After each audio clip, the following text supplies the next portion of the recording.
말씀 함께 찾아 읽겠습니다. 요한복음 4장 1절에서부터 14절까지 말씀을 한 절씩 교독해서 읽도록 하겠습니다. 요한복음 4장 1절에서부터 14절까지 말씀 한 절씩 교독해서 읽겠습니다.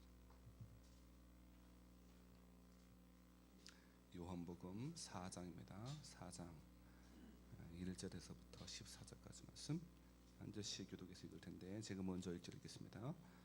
예수께서 제자를 삼고 세례를 베푸시는 것이 요한보다 많다 하는 말을 바리새인들이 들은 줄을 주께서 아신지라. 유대를 떠나서 다시 갈릴리로 가실새 사마리아에 있는 수가라 하는 동네에 이르시니 야곱이 그 아들 요셉에게 준 땅이 가깝고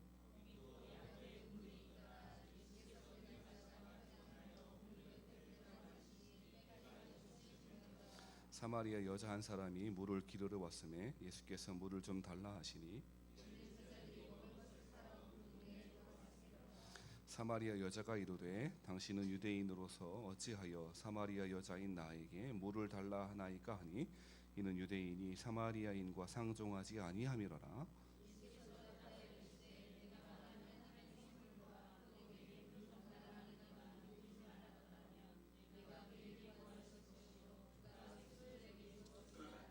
여자가 이르되 주여 물 기를 그릇도 없고 이 물은 깊은데 어디서 당신이 그 생수를 얻게 싸움나이까.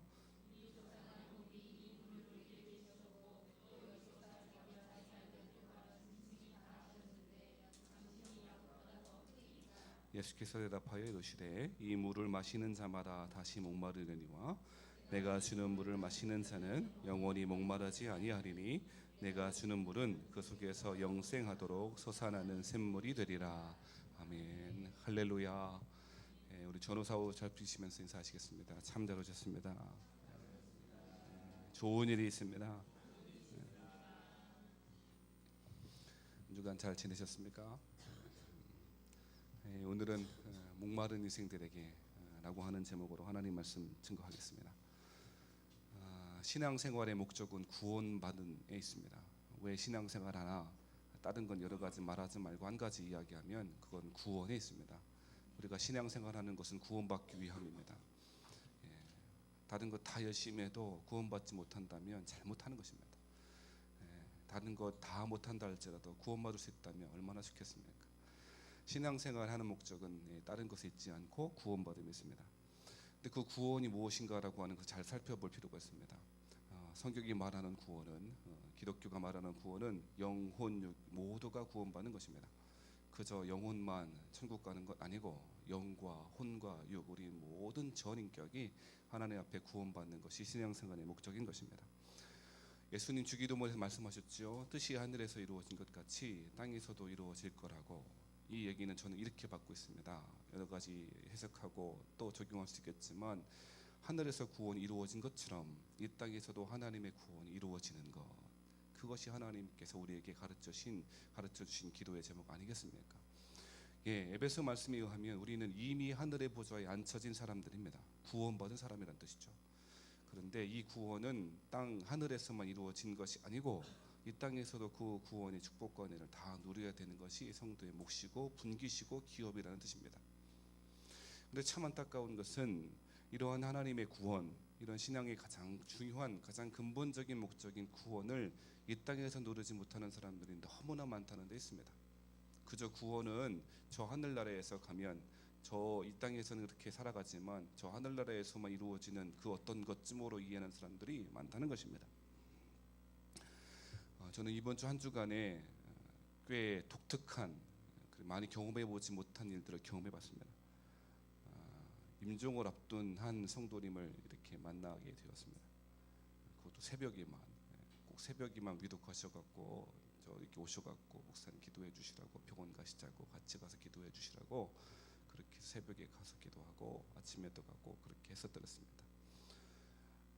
이분의 삶의 궤적을 다 말씀드리는 건 부적절하기 때문에 그렇지만 참 은혜의 시간이었기도 했습니다. 안타까운 인생이었긴 하지만 은혜의 시간이었습니다. 왜 은혜의 시간이었는가? 대부분 사람들은 마지막 때가 되어지면 불안해하고 두려워하고 그렇게 고통스럽습니다. 저희 외할머니도 그랬던 것 같아요. 그렇게 권사님인데도 물론 이제 마지막 그 숨을 몰아쉬는 그 마지막 때의 모습을 지금도 제가 생각나는데 꽤 어려우셨던 것 같아요. 우리 권사님, 우리 외할머니 권사님 천국에 가서 기다리고 계시겠지만 참 그 마지막 때는 다 두려움이 있는 것이고 고통스러운 것이고, 처음에 그 성도님을 봤을 때는 꽤 두렵기도 하고 어떻게 해서든 살아보려고 하고 그러시더라고요. 근데 또 만나고 또 만나는 가운데 마음이 많이 정리가 됐어요. 마음이 정리가 되어지고 그렇게 하는 것 같아요. 아무튼 그러시면서 내가 어떻게 무엇 때문에 은혜를 받았는가. 처음에는 이분이 장난스레 그렇게 말하시는 거예요. 이게 처음이 얼굴이 처음 그렇게 아이와 같이 환해질지 몰라요. 처음엔 좀 어둡고 뭐 여러 가지 그랬었는데 보니까 얼굴이 환해져 있어서 이 마지막 중환자실에서 얼굴이 환해진 상태로 저한테 그렇게 말씀하시는 거예요. 목사님, 혹시 제가 천국에 못 들어가고 그 문 앞에 걸랑 목사님이 덩치가 크시니까 날 좀 데리고 가시라고 웃으시면서 농담으로 한 말이겠죠. 그러시면서 마지막 끝에 그렇게 말씀하십니다. 목사님, 천국에서 보십시다. 얼마나 은혜가 되는지 몰라요. 참 천국에서 보십시다. 우리 인생의 마지막 가운데 이 말을 할 수 있다면, 구원의 확신 가운데 천국에서 보자고, 이제 잠깐 이별하지만 곧 천국에 다시 볼 거라고 그렇게 말할 수 있다면 얼마나 감사한 일이겠습니까? 참 제가 개인적으로 은혜 받고 그렇게 참 기쁜 경험을 해봤던 것입니다. 그러시면서 성경 앞쪽에 보면 급하셨던지, 성경의 앞쪽에 보면 제일 먼저 뭐가 있어요? 거표지가 있어요? 주기도문부터 있어요. 이 거표지를 떼셨더라고. 거표지를 착 찢어갖고 이거를 그 중환자실 마지막 숨을 몰아쉬면서도 보시고 가슴에 얹고 주기도문 쪽 이렇게 얹고 그렇게 기도하시며 하나님 앞에 가시는 모습 보니까 이거 얼마나 은혜가 되고 그러는지 몰라요. 할렐루야. 여러분 천국에서 보십시다. 금방 보면 안 돼요. 좀 이따 봐야지. 얼마나 감사한지 몰라요. 근데 한편으로 은혜가 되어지고 참 감사하기도 했지만 또 한편으로는 서운하고 안타깝고 그런 마음도 동시에 들었던 것입니다. 왜 그러냐? 그 이유는 다름이 아니고 하나님, 이 형제가, 이 성도님이 이제 마지막 때 하나님 구원받고 주 앞에 인도만 받는 거 참 기쁜 일이지만 이 천국의 삶을 이 땅 가운데 누리지 못하는 게 얼마나 안타깝습니까?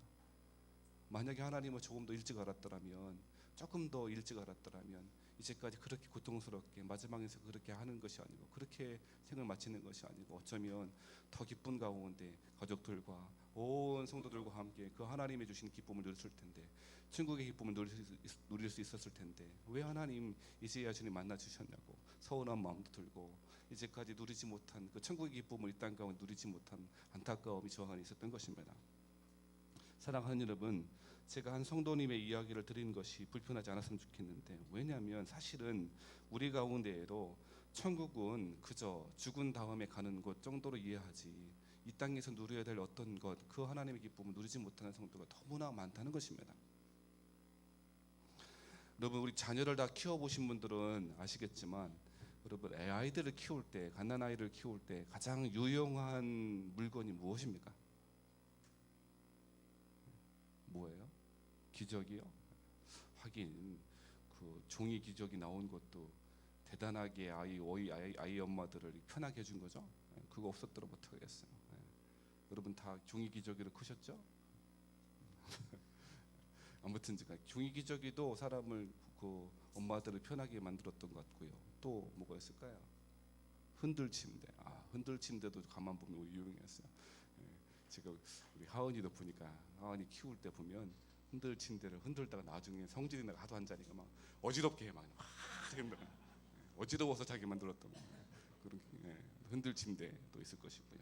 또 어떤 게 유용합니까? 저희가 뭐 카시트요. 카시트는 별로 비싸게 사봐야 별 쓰진 않았던 것 같아요. 금방, 그죠? 그런 것도 뭐 유용할 수 있겠죠. 아내는 어떤 게 제일 유용했어요? 못 들었어 지금 애들 보느라고. 애들 키우면서 뭐가 제일 유용했을까 생각해 보면, 저는 개인적으로 제일 유용했던 도구는 공갈 젖꼭지입니다. 맞습니까?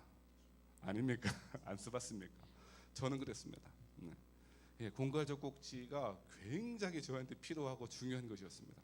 심지어는요, 어디 외출하지 않습니까? 외출할 때 아기 기저귀 가방을 다 싸잖아요. 분유도 넣고 기저귀도 넣고 여러 가지 다 하는데 꼭 챙겨야 될 1순위가 뭐나 공갈적 꼭지야. 예, 왜냐하면 하은이가 공갈적 꼭지가 있어야 잠을 자고 다 모두를 했었기 때문에 항상 그거 몰려놨던 것. 예, 그래서 그거 없으면 큰일 납니다. 하루는 외출하다가 우리 집 사람이 그걸 안 갖고 온 거야. 공갈적 꼭지를. 얼마나 대판싸우는지 왜 안 갖고 왔냐고 도대체. 어떻게 하려고 그러냐고. 예, 우리 집의 필수 육아용품은 공갈적 꼭지였던 것입니다. 그런데 이 공갈적 꼭지가 아이들한테 꽤 유용한 도구인 것이, 애들은 유아기 때에는 여러분 다 아시듯이 빠는 욕구가 강하기 때문에 이 배가 충분히 채워져도 그 빠는 욕구, 그것 때문에 이게 필요하다는 것 아닙니까? 그래서 참 효과적이기도 합니다. 그런데 문제는 여러분 잘 아시듯이 공갈적 꼭지를 계속 오래 쓰다 보면 이 구강 구조가 잘못된다는 거 아닙니까? 오래 사용하면 이렇게 튀어나온다는 거 아닙니까? 부정교합이 생기기도 하고 그런다죠. 뿐만 아니라 그 염증도 쉽게 그렇게 된다는 거예요. 나오지 않는 거 계속 빨아대니까 입 안에서 염증도 생기고 그렇다는 것이죠. 아무튼 논란이 많더라고요. 설교 준비하면서 찾아봤어요. 공갈적 꼭지 언제 해야 되느냐, 왜 해야 되느냐, 말아야 되느냐. 그런데 해도 된다는 의견이 좀 더 많은 것 같더라고요. 안전 하는 프로그램 있잖아요. 오히려 공갈적 꼭지를 해주는 게 좋다는 거예요. 아주 어렸을 때는. 물론 오랫동안 하면 안 되겠지만 그래야 아이들이 이불을 이렇게 덮였을 때 호흡이 곤란하지 않도록 그게 막아준다나 그런 기능도 하고 그런데요. 아무튼지간에 무슨 말씀 드리고 싶어서 이 아침부터 공갈적 꼭지 얘기하나, 다른 게 아니고요. 많은 사람들이 신앙생활한 우리도 마찬가지인 것 같아요. 나름의 공갈적 꼭지를 물고 있는 것 같다는 거예요. 맞습니까? 공갈적 꼭지는 꽤 유용합니다. 아이들에게 유용한 것처럼 많은 세상 사람들에게도, 그리고 신앙생활하는 우리에게도 꽤 유용한 도구임에 틀림없습니다. 하지만 여러분, 공갈적 꼭지 오래 빨면 못 씁니다. 구강 구조도 바뀌게 되어지고 염증도 생기게 되어지고, 더 큰 문제는 근본적인 만족함이 없다는 데 있습니다.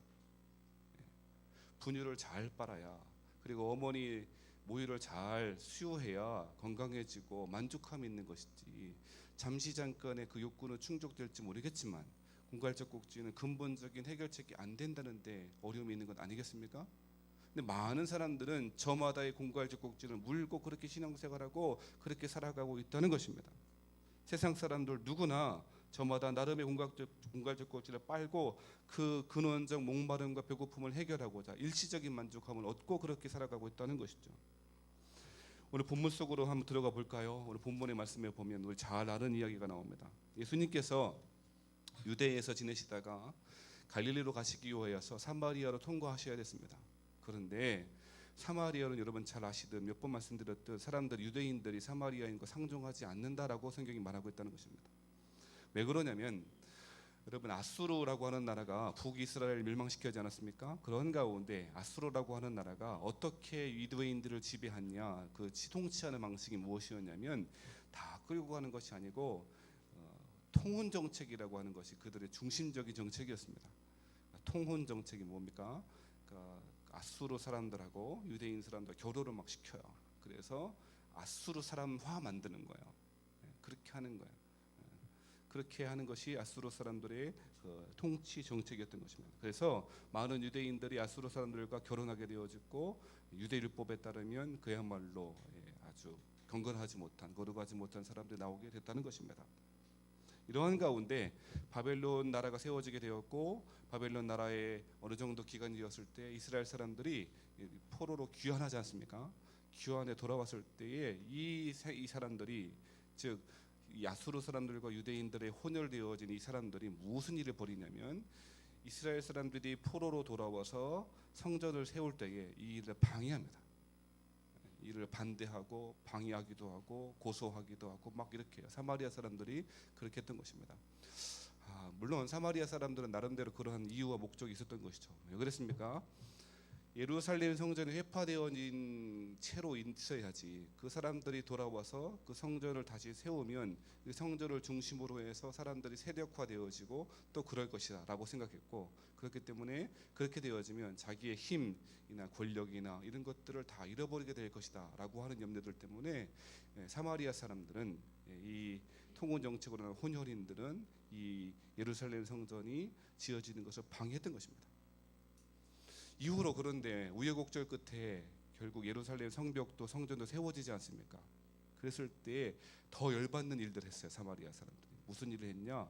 그리심산이라고 하는 산에 또 다른 성전을 세웠어요. 사마리아 성전이라고 하는 성전을 세우게 되고, 또 사마리아 오경이라고 하는 성경책도 나름대로 만들었어요. 그걸 가지고 자기네끼리 새로운 어떤 신앙생활을 하는 그런 일들을 벌이게 됐다는 것입니다. 그러니까 정통인 이스라엘 사람들, 유대인들의 입장에서 보면 사마리아인들이 얼마나 미웠겠습니까? 성전 짓는 것도 방해하죠. 더군다나 자기들 입장에서 보면 혼혈인이죠. 그렇기도 하죠. 더군다나 방해하고, 더군다나 자기네 나름대로 어떻게 성전이 두 개야? 하나님이 예루살렘에 성전 세우기로 그렇게 명령하셨고 거기에 성전을 세워야지 왜 자기 나름대로 자기 마음대로 사마리아 이 그리심산에다가 성전을 세우고 자기 나름대로 성경을 세우다니 말도 안 돼.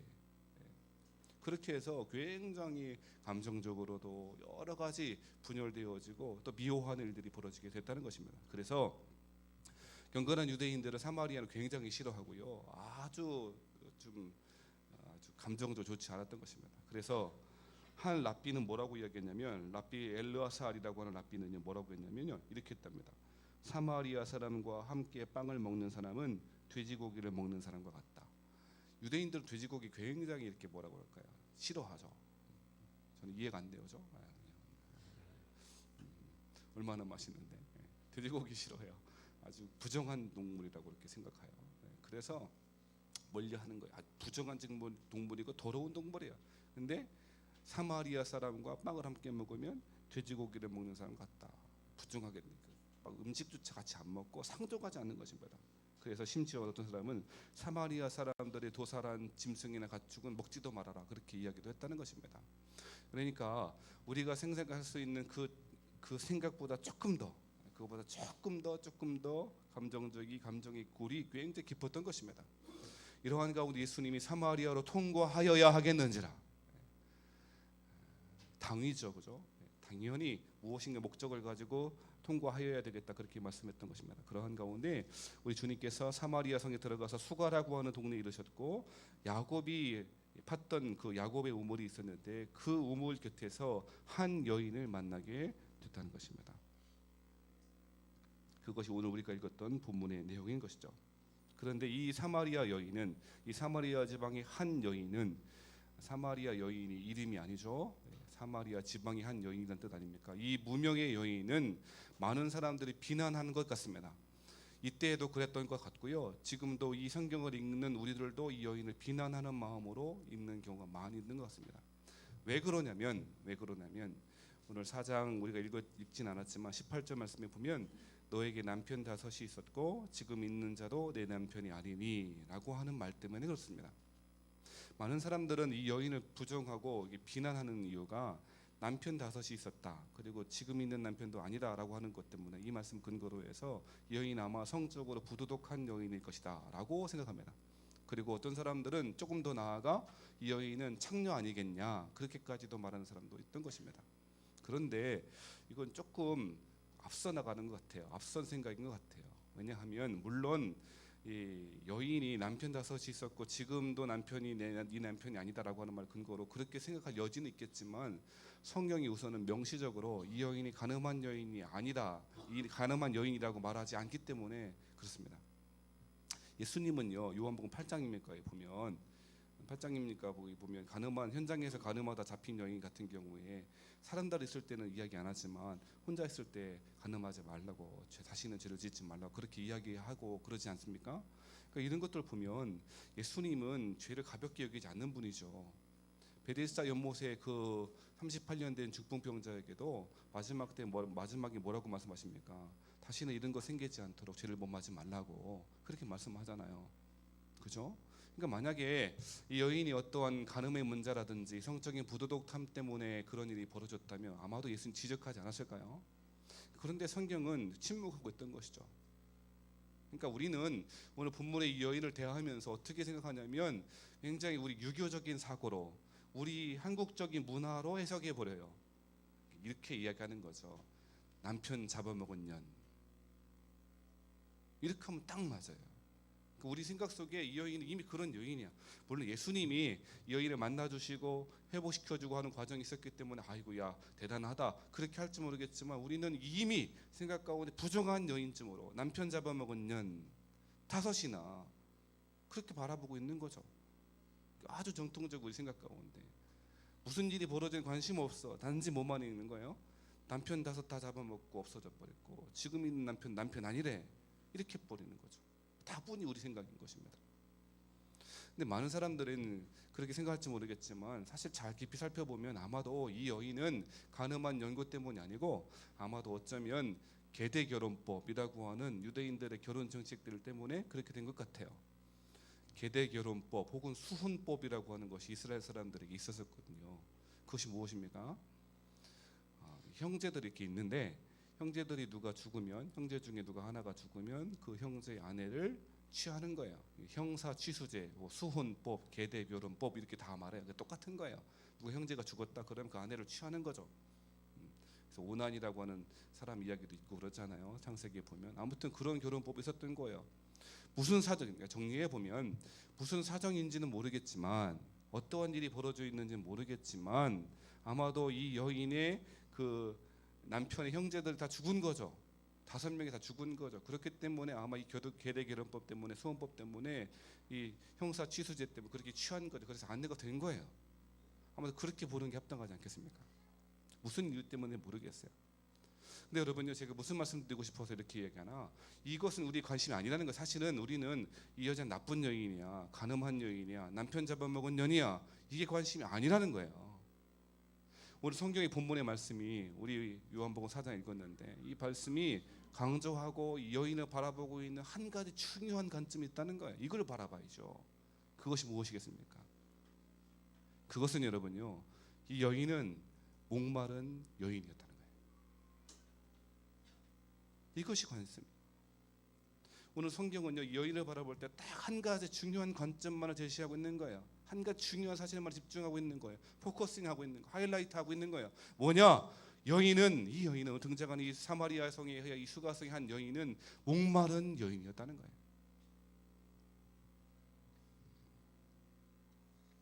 사랑하는 여러분, 오늘 본문의 말씀에 보면 이렇게 이야기합니다. 9절 말씀, 7절 말씀부터 보면 사마리아 여자 한 사람이 물을 기르러 왔으니 예수께서 물을 좀 달라 하시니 이는 제자들이 먹을 것을 사러 그 동네에 들어갔습니다. 사마리아 여자가 이르되 당신은 유대인으로서 어찌하여 사마리아 여자인 나에게 물을 달라 하나이까 하니 이는 유대인이 사마리아인과 상종하지 아니함이로라. 제가 조금 전에 배경을 설명해 드렸지 않습니까? 그렇죠. 상종하지 아니한 가운데 예수님께서 그 동네에 들어 그 여인에게 물을 좀 달라고 그렇게 말씀하셨다는 것이죠. 그러면서 말하기를, 11절 말씀을 읽어보겠습니다. 11절 말씀 같이 시작.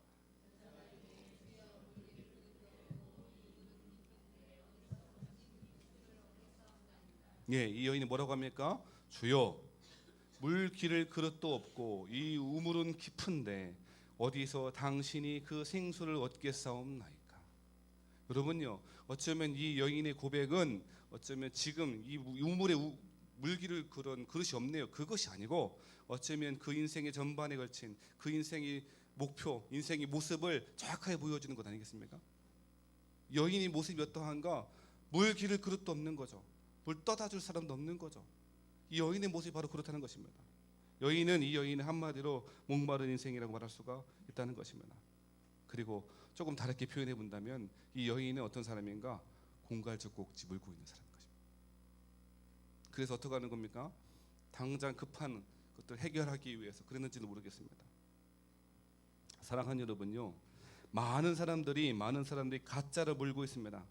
돈이라고 하는 것, 혹은 남자, 혹은 여자라고 하는 관계에 중독되어 있는 사람도 많이 있습니다. 예전에 제가 그런 책을 한번 소개해 드렸지 않습니까? 사랑이라는 이름의 중독. 예, 오늘날 많은 사람들이 긍정적이지 못한 부정적인 관계를 맺고 살아갑니다. 특히 청년들도 그렇습니다. 그런 사람 많습니다. 관계 중독에 걸린 사람 많습니다. 그래서 모든 것 다 쏟아붓는 것처럼 그렇게 하지만 실제적으로 친밀한 관계를 누리지 못하는 청년들이 얼마나 많습니까? 관계 때문에, 관계라고 하는 공갈적 꼭지 물고 사는 사람들 많이 있습니다. 어떤 사람은 일, 어떤 사람은 자녀, 어떤 사람은 술 혹은 담배, 여러 가지 공갈적 꼭지를 물고 살아갑니다. 이 여인도 그랬던 것이죠. 사랑하는 여러분, 무슨 말씀드리고 싶은가? 배고프면 뭐 먹어야 됩니까? 밥 먹어야죠. 물론 빵 먹는 사람도 있겠죠. 배고프면 뭐 먹어야 돼요? 밥 먹어야 되고, 목마르면 물 마셔야 되고, 추우면 옷 입어야 되고, 그리고 사랑하는 여러분요, 영혼이 목마르면 예수님을 옷 입어야 됩니다. 그러니까 여러분요, 오늘 본문이 이야기하는 것은 딱 한 가지입니다. 여인은 어떤 사람이라고요? 목마른 여인이라고요. 그리고 그 영혼의 목마름과 갈증은 예수님만으로 해결할 수가 있다는 것입니다. 사랑, 그래서 예수님께서 뭐라고 말씀하십니까? 우리 13절 14절 말씀 읽어볼까요? 함께 읽어보겠습니다. 시작. 예수께서 대답하여 이르시되 이 물을 마시는 자마다 다시 목마르리니와 내가 주는 물을 마시는 자는 영원히 목마르지 아니하리니 내가 주는 물은 그 속에서 영생하도록 솟아나는 샘물이 되리라. 아멘.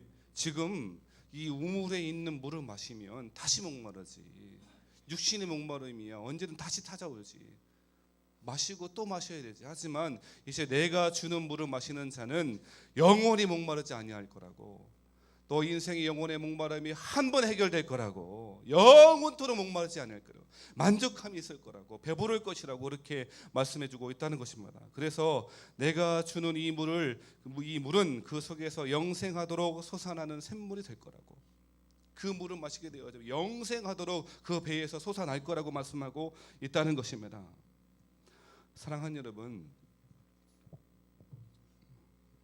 말씀을 잘 받으시기 바랍니다. 시험 들지 말고. 신앙생활을 오래 한 사람들 중에는, 좀 정확하게 표현해 보자면 교회를 오래 다닌 사람들 중에는 더러 신앙의 회의와 갈등을 겪는 사람들이 많이 있는 것 같습니다. 그 가운데 그 핵심이 뭐냐면 실증인 것 같아요. 제가 보니까 실증 나는 거예요. 오랜 동안 신앙생활하고 오랜 동안 교회 다니고 오랜 동안 기도해봐도 그냥 그런 거예요. 뭐 만족함이 별로 없어요. 물론 잠시 잠깐의 기쁨도 있죠. 마치 뭐처럼 공갈적 꼭지처럼 그럴 때 많이 있죠. 그런데 또 그 공갈적 꼭지를 빨아도 만족함이 없고 그런 저 해결이 안 되는 거라. 그러니까 늘 불만인 거라. 그래서 나중에는 실증이 나. 그래서 교회도 싫고 예배 드리는 것도 싫고 뭐 그냥 기도하는 것도 별로고 그냥 그렇게 해서 뭐 하나 찬송 부르는 것도 싫고 사람들과 대화하고 이야기하는 것도 싫고 실증 난다는 거예요. 그래서 관계 맺는 것도 싫어요. 그래서 어떡하나 불가근 불가원해요. 너무 멀리도 말고 너무 가까이도 말고 그렇게 적당히 거리를 두고 살아가는 거예요. 사람들과의 관계도 그래요. 가까이 가봐야 상책이만 나고 상처만 주지, 상처만 받지, 뭐하러 가까이 가나. 그렇게 살아가는 거예요. 하나님과도 마찬가지일 거예요. 하나님께도 너무 가까이 가면 안 돼. 적당히 해야지. 신앙생활 뭐 그렇게 열심히 하려 그래. 그렇게 살아가는 사람들이 많이 있다는 거예요. 사랑하는 여러분, 신앙생활 잘하는 사람은 교회 생활을 잘합니다. 하지만 교회 생활 잘하는 사람이 신앙생활 잘하는 것은 아닙니다. 가만 보면 우리 교회 성도님들은 교회 생활을 잘하시는 것 같습니다. 그리고 열심히 하시려고 노력하는 것 같습니다. 그리고 돌아가면서 결석하시니 얼마나 감사합니다. 늘 말하지만 한 번에 답하지만 얼마나 서운하겠습니까? 나름 애쓰려고 하고 교회 생활 잘 하려고 하는 것 같습니다. 그런데 문제는 신앙생활 잘 못하는 것 같습니다. 힐난하고 비난하는 것 아니라 신앙생활 잘 못한다는 증거가 뭔지 아십니까? 마음의 실증이고요, 영혼의 실증이고요, 늘 목마른 가운데 살아간다는 것입니다. 마치 오늘 본문의 여인처럼요. 이런 사람들은 어쩌면 생수의 근원 되시는 예수님을 진짜로 못 만난 것일 수도 있습니다. 너무 심각하게 받으면 좋겠습니다. 늘 공갈적 꼭지 물고 사니까 교회라고 하는 교회 생활이라고 하는 공갈적 꼭지 물고 사니까 근본적인 만족감이 없습니다. 이 사람은 어쩌면 진짜로 예수님 못 만날 수도 있는 거예요. 이런 비유가 어떨지 모르겠지만요, 이게 참 좀 그런 것 같아요. 정확한 것 같아요. 여러분요, 마약하는 사람들이 나는 참 마약이 실증나, 그런 사람 보신 적 있습니까? 아니 나는 이제 마약이 별로야, 이제 그만해야 되겠어, 그런 사람 보신 적 있어요? 없지요. 하나도 없습니다. 마약하는 사람들은요, 그 마약 때문에 더 하고 싶고 더 하고 싶어서 난리 아닙니까? 비유가 적절하지 않으네요. 근데요, 신앙생활은 마찬가지 아닙니까? 우리 참 생명의 근원 되시는, 참 생명수 되시는 주님을 경험한 사람이요, 만족함이 없다고요? 어쩌면 그 얘기는 반대로 이야기하면 참 주님, 생수의 근원 되신 주님 못 만난 것 아니겠습니까? 사랑하는 여러분, 우리 예수님은요, 우리 인생의 영혼의 갈증을 해결해 주시는 분이십니다. 그리고 사마리아의 이 수가성이라고 하는 동네의 한 여인을 찾아와 주셔서 만나기 원하셨고 또 찾아와 주셨던 것처럼 이 시간에 예배드리는 우리 모두에게 찾아와 주시고 만나 주시고 이 생명수를 주시기 원하시는 것입니다. 사랑하는 여러분, 거짓된 공갈적 꼭지 빼고 참 생명의 근원 되시는 주님을 만나고 경험하시는 저 여러분들이었으면 참 좋겠습니다. 예수님 제대로 만나면 예배할 수밖에 없습니다. 예수님을 제대로 아는 사람은 기뻐할 수밖에 없습니다. 예수님을 제대로 만난 사람은 찬송할 수밖에 없습니다. 예수님을 제대로 만난 사람은 그 마음 가운데 영생하도록 솟아나는 샘물이 나오는 것입니다. 말씀 마치려고 합니다. 여러분, 어떤 공갈적 꼭지 물고 계십니까? 그거 좀 버리세요. 그거 버리고 생수의 근원 되시는 주님께 나오시기 바랍니다. 성경은 이렇게 약속합니다. 이사야 55장 1절의 말씀 보면 너희 모든 목마른 자들아 물로 나아오라, 돈 없는 자도 오라, 너희는 와서 사 먹되 돈 없이 값 없이 와서 포도주와 젖을 사라 말씀했습니다. 아멘 하면 좋겠는데, 시편 107편 9절 말씀에 그가 사모하는 영혼에게 만족을 주시며 줄인 영혼에게 좋은 것으로 채워주심이로다 말씀했습니다. 요한복음 7장 37절 말씀, 누구든지 목마르거든 내게로 와서 마시라, 나를 믿는 자는 성경의 이름과 같이 그 배에서 생수의 강이 흘러나리라. 말씀 마치려고 합니다. 스핑크스 아시죠? 알잖아요. 대답도 안. 들어는 봤어요. 보진 못해서, 그죠? 스핑크스의 형상을 보면 머리는 사람이고 몸뚱아리는 뭐예요? 사자예요. 어떤 사람이요, 한 교수가 그렇게 비유하더라고요. 많은 사람들이 스핑크스와 같다는 거예요. 머리는 사람이요, 그래서 아주 똑똑하고 스마트하다는 거예요. 그리고 몸은 사자라서 강한 손과 발을 가지고 있다는 거예요. 근데 문제가 있다는 거예요. 뭐가 문제인 줄 아십니까? 많은 사람들이 머리는 사람, 강한 손과 발을 가지고 있는 사자처럼 가지고 있지만 가슴이, 심장이 새라는 거예요. 그래서 새의 심장을 가지고 있어서 조금만 일에 두려워하고 겁먹어서 날지 못한다는 거예요. 그렇게 한다는 거예요. 그러면서 말하기를 많은 사람들은 새는 항상 쫓겨다닙니다. 그래서 새의 심장을 가진 사람들은 문제에 직면하지 않고 일단 도망부터 친다는 거예요. 그래서 성공적인 인생을 살지 못한다는 거예요. 여러분 어떠십니까? 오늘 이 사마리아인의 이 여인이 꼭 그래요, 그렇죠? 진짜 문제에 직면하지 않는 거예요. 예수님 말씀하시니까 딴소리예요. 뭐라고 이야기합니까? 내 남편 데리고 오라고. 그러니까 무슨 말씀합니까? 아이고, 이 사람들은 여기서 예배하고 저 사람들 여기서 예배하는데 당신은 말이죠, 왜 그렇게 이야기하냐고 말하죠. 딱 딴소리만 해요. 왜 그래요? 새의 심장 가지니까 그래요. 직면하기 싫거든요. 여러분 어떠세요? 사랑하는 여러분요, 불가근 불가원 하지 마세요. 하나님과도 그렇고 사람과도 그렇고 기왕 믿은 김에 잘 믿으시는 줄 바랍니다. 그리고 만족함을 주시는, 내가 배부르게 하리라 말씀하신 하나님, 그 하나님 경험하게 누리시는 저와 여러분 되었으면 참 좋겠습니다. 기도할까요? 찬송하고 기도합시다.